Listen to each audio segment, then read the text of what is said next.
था, वह गणेश जी का बड़ा भक्त था। हमेशा गंगा जी नहाकर आता और सबसे पहले गणेश जी की पूजा करता।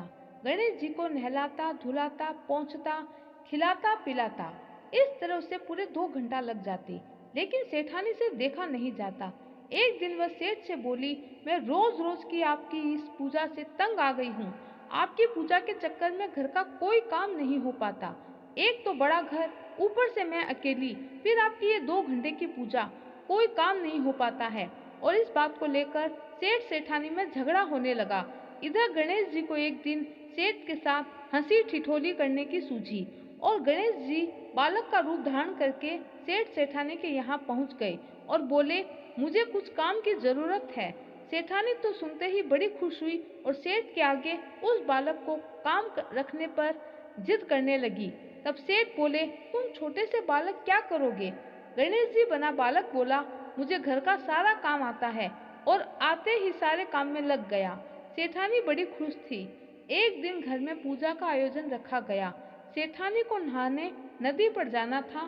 सेठानी इस लड़के को भी अपने साथ ले गई और कहा, तू यहीं रुक, मैं नहाकर आती हूँ। और सेठानी नदी के किनारे बैठकर नहाने लगी। तब लड़का बना गणेश जी सेठानी का हाथ खींचकर उसे नदी के बीचों बीच ले गया और सेठानी गुस्सा गई। बोली, ये हिम्मत, तूने मेरा हाथ पकड़ा?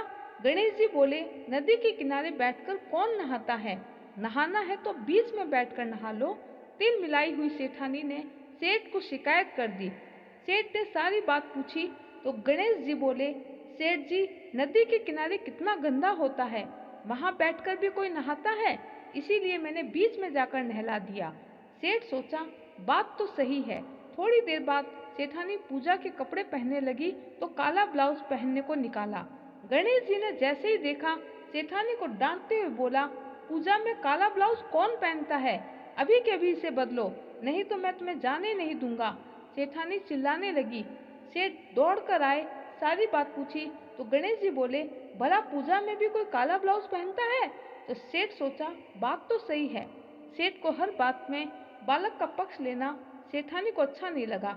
उसने गणेश जी की मूर्ति को छिपा दिया। अब घर में सभी परेशान थे। सेठ चिल्ला चिल्ली करने लगा, लेकिन सेठानी तमाशा देखती रही। अंत में गणेश जी बोले, कोई बात नहीं, मेरी ही पूजा कर लो। तब सेठ जी बोले, ए लड़के, इतनी देर तक तो ठीक था, लेकिन अब तो हद हो गई। मैं कुछ नहीं बोल रहा हूँ तो कुछ भी कहेगा। तब गणेश जी ने अपना असली रूप दिखाया। हैरान सेठ जी नतमस्तक हो गए, अपनी गलती के लिए क्षमा मांगने लगे। गणेश जी बोले, अरे, मुझे तो अपने भक्त के साथ मजाक करना था, तो मैं कर लिया। मैं तेरी भक्ति से प्रसन्न हूँ, मांग, तुझे क्या चाहिए? तब सेठ बोले, प्रभु, आपकी कृपा से सब कुछ है, लेकिन जैसी आपने अपनी लीला दिखाई वैसी किसी को मत दिखाना। भगवान और भक्त के बीच ये अंतर रहने देना। मुझे क्षमा करना, आपकी लीला को मैं समझ नहीं सका, जो ये गलती कर बैठा।